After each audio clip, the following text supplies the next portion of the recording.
Beautiful angle. Love it.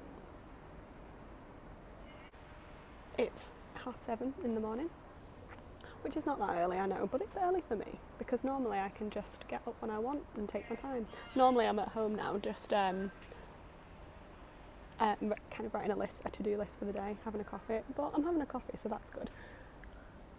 I'm going somewhere really exciting. This is pathetic. I can't be that person that vlogs at a weird angle. I don't even know why I'm bothered because who cares? This is their security message. If you see it, say it, sorted. I'm going somewhere really exciting. It's Friday, I'm staying for a night, so it means that I'm getting 2 full days at Gladstone's library, which is really exciting because I've wanted to go for ages, but it's kind of expensive and it's not the most accessible place for me because I don't really live nearby.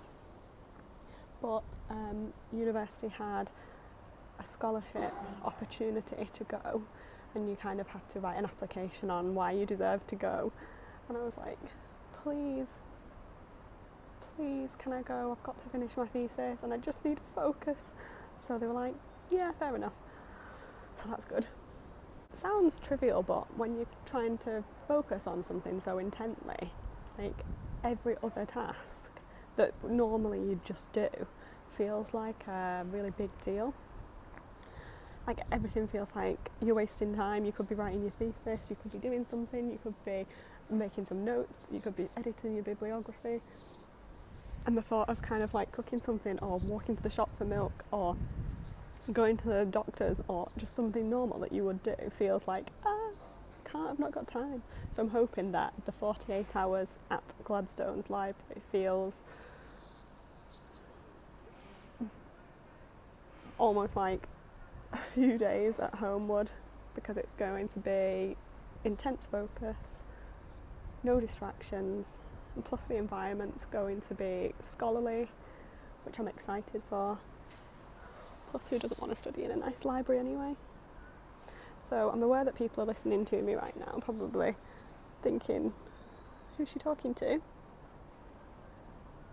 I'm actually talking to my 400 subscribers on YouTube, so that's who.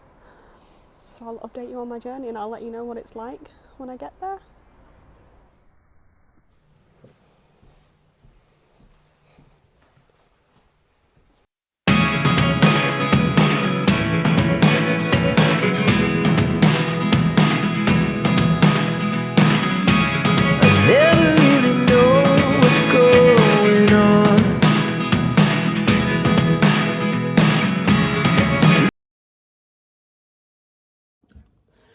So I am here at Gladstone's library.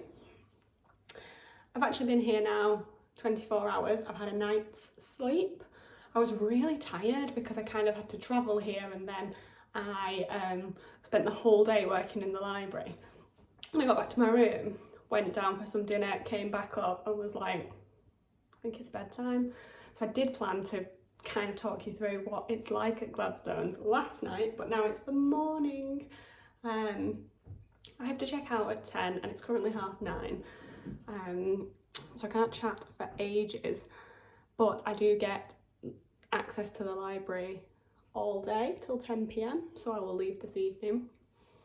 I applied through my university to come to a kind of residential writing retreat at Gladstone's library, which is in Wales, which you'll have seen sort of clips of it. I think my phone's just slowly sliding.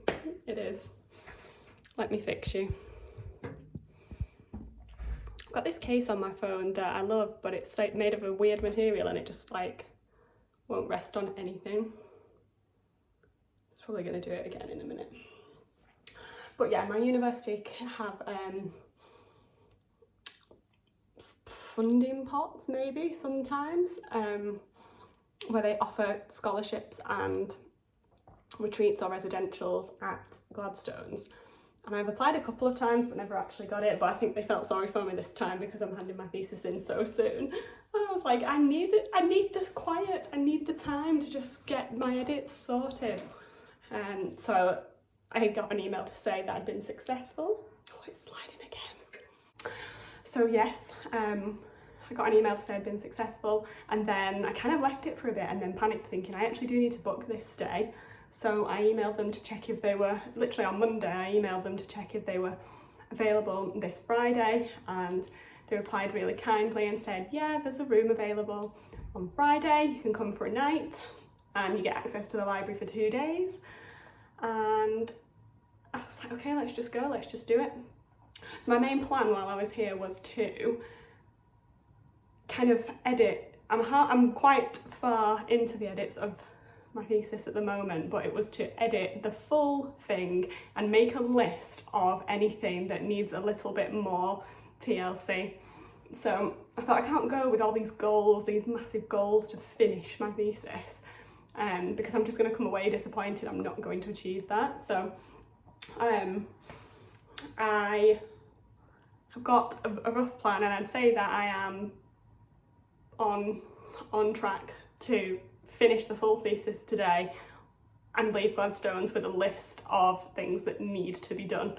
Just given me the space and the peace and quiet, the separation from having to do those things at home that you normally do, like washing dishes, thinking about what food to cook, going to the supermarket, all those things that kind of detract and take you away from your work.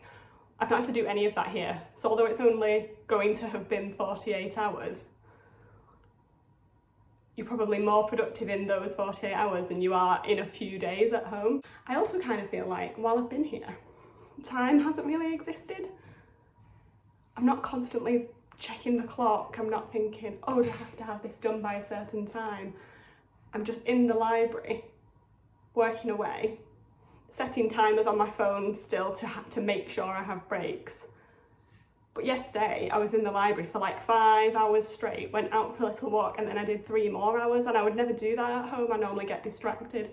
So it's just the beauty of kind of taking yourself out of your situation. And if you're thinking about potentially coming to Gladstone's or going to a writing retreat somewhere, I would probably say it is worth it, because it can be scary going on your own, and it can be scary leaving your comfort zone when you're so used to sitting at your desk and working on a project every single day. It can feel like, oh, I don't want to leave it, I just want to get on with it where I'm comfortable with it. But it can work wonders for your motivation.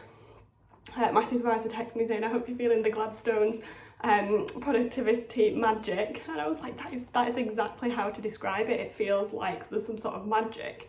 You're in a scholarly environment. Everyone here is kind of on their own or in very small groups working on a project, and there's like a nice, quiet, silent calm about the place, and it feels very special to be somewhere where you can be in your own thoughts but be with other people as well. Get some comfort, I think, knowing that there's other people here who are working on quite intense projects, and they have also needed to come away for that time. And it's that reminder that you aren't alone in those things. There are other people that are doing this as well, and other people need to come away and work, and it's not just you being like, I need to get away from my desk. So anyway, I'm absolutely boiling. I'm going to check out now. Whoa! I'm going to check out now, store my suitcase, and then just crack on in the library for the rest of the day. I'll try and in this vlog show a few clips of what Gladstone's is like. It's obviously a really beautiful library. They have reading rooms where you do the quiet work, where the collections are. They also have the Gladstone room, which is like a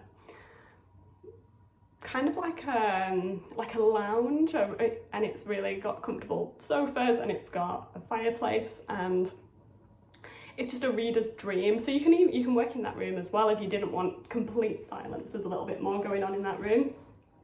So I'll try and put a few clips in of what the place is like. I don't 100% know if you're allowed to take photos and video things, because I imagine they want to kind of keep it as simple as possible. If you want to come to Gladstone's, then come for yourself and look, and not just watch a YouTube kind of vlog about it. And all the proceeds that they make here go to preserving the building and making sure that the collections are free to access. So it's kind of not fair to post loads of things about it online. I can leave a link to their website in the description so you can kind of have a browse yourself, but I will insert a few clips of what it's like just for my memories, really, to remember that when I had 30 days left to submit my thesis, I was brave and I came away on my own and I had a 48-hour writing retreat.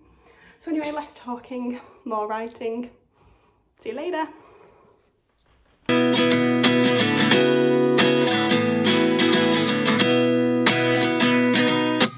At 29 and I find myself wondering what did happen to the last 10. I ran away with my life, fast forward, never turn back again. It's kind of funny that the more we pass time, the more we need to set the rewind. And 19 was the year I had to leave you, but now I'm seeing all the signs. Is this really happening? I can't believe it's true. I'm just as surprised as you.